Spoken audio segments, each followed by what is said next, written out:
যুক্তরাষ্ট্র ও ইসরায়েল আজ শনিবার সকালে যৌথভাবে ইরানে হামলা চালিয়েছে।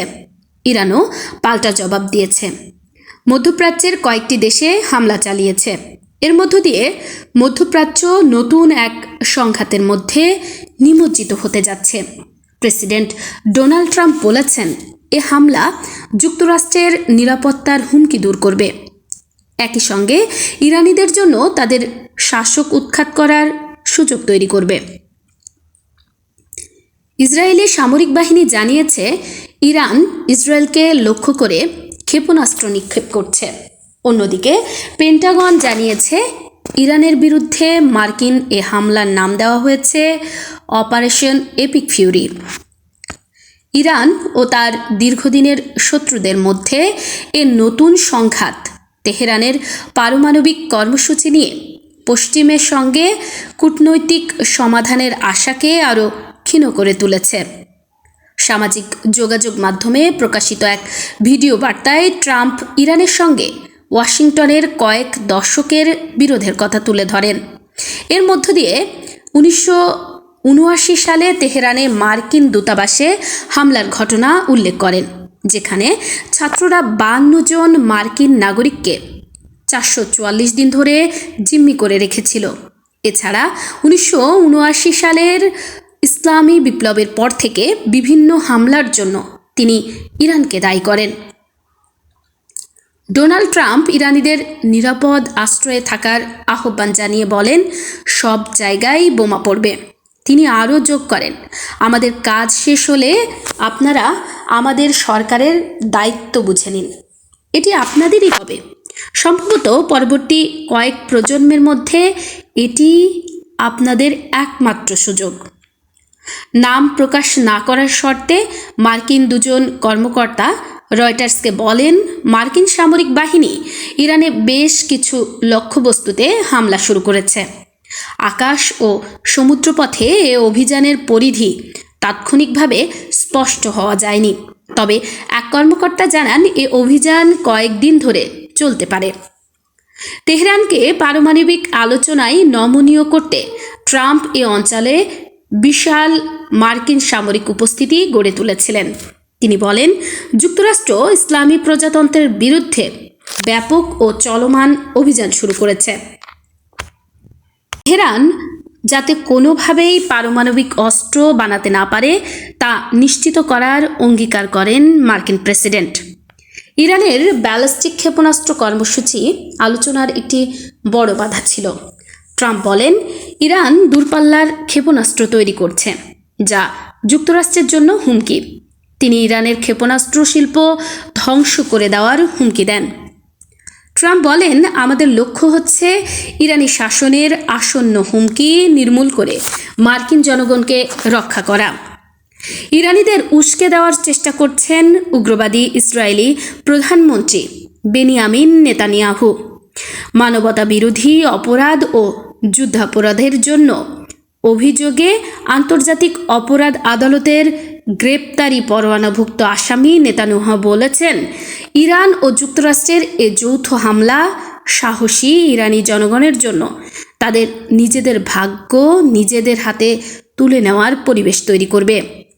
যুদ্ধবাজ নেতানিয়াহু এক বিবৃতিতে বলেন, ইরানের সব স্তরের মানুষের জন্য সময় এসেছে স্বৈরশাসনের জোয়াল ঘাট থেকে নামিয়ে ফেলার এবং একটি মুক্ত ও শান্তিকামী ইরান গড়ে তোলার। বার্তা সংস্থা রয়টার্সকে একটি সূত্র জানিয়েছে, ইরানের সর্বোচ্চ নেতা আয়াতুল্লাহ আলী খামেনি তেহরানে নেই। তাকে নিরাপদ স্থানে সরিয়ে নেওয়া হয়েছে। গত জুনে ইসরায়েল ও ইরানের মধ্যে 12 দিনের রক্তক্ষয়ী সংঘাতের পর এ হামলা হলো। ইরান যদি তার পারমাণবিক ও ক্ষেপণাস্ত্র কর্মসূচি চালিয়ে যায়, তবে আবারও হামলা করা হবে বলে যুক্তরাষ্ট্র ও ইসরায়েল বারবার হুমকি দিয়ে আসছিল। প্রতিরক্ষামন্ত্রী ইসরায়েল কাটজ দাবি করেছেন, ইসরায়েল রাষ্ট্রকে রক্ষা করতে এবং হুমকি দূর করতে ইসরায়েল ইরানের বিরুদ্ধে আগাম প্রতিরোধমূলক হামলা শুরু করেছে। ইসরায়েল মুসলিম সংখ্যাগরিষ্ঠ দেশ ইরানে পবিত্র রমজান মাসে এ হামলা চালিয়েছে। আবার এ হামলা ইহুদি সম্প্রদায়ের উৎসব পুরিমের ঠিক আগে করা হলো। পুরিম উৎসব প্রাচীন পারস্যে, বর্তমান ইরান ইহুদিদের ধ্বংসের হাত থেকে বেঁচে ফেরার স্মৃতিতে পালন করা হয়, যা আগামী সোমবার শুরু হতে যাচ্ছে। ইসরায়েলের এক প্রতিরক্ষা কর্মকর্তা বলেছেন, ওয়াশিংটনের সঙ্গে সমন্বয় করে কয়েক মাস ধরে এ অভিযানের পরিকল্পনা করা হয়েছে।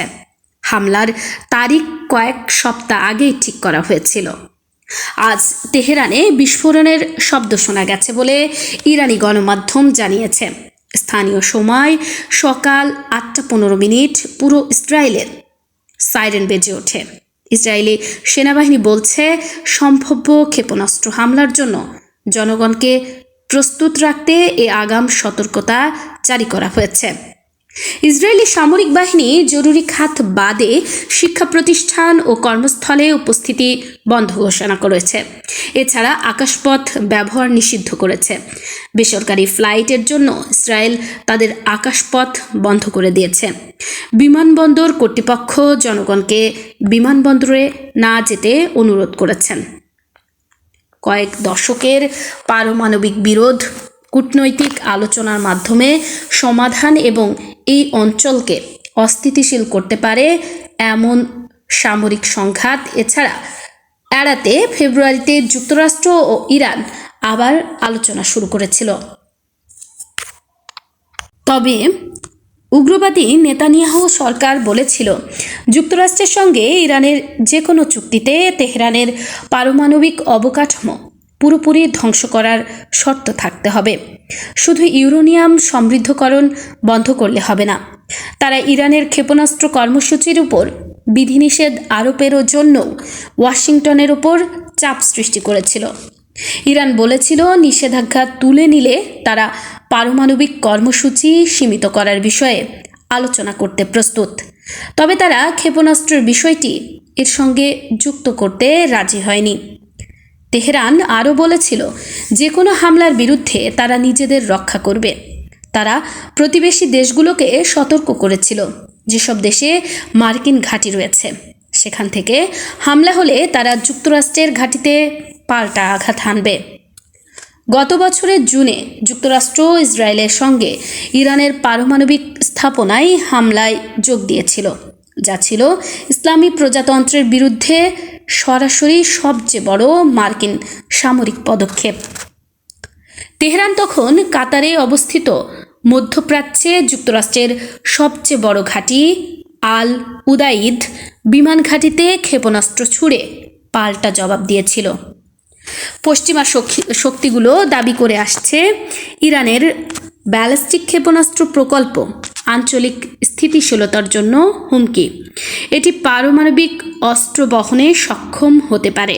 যদিও তেহরান পারমাণবিক বোমা তৈরির কথা অস্বীকার করে আসছে।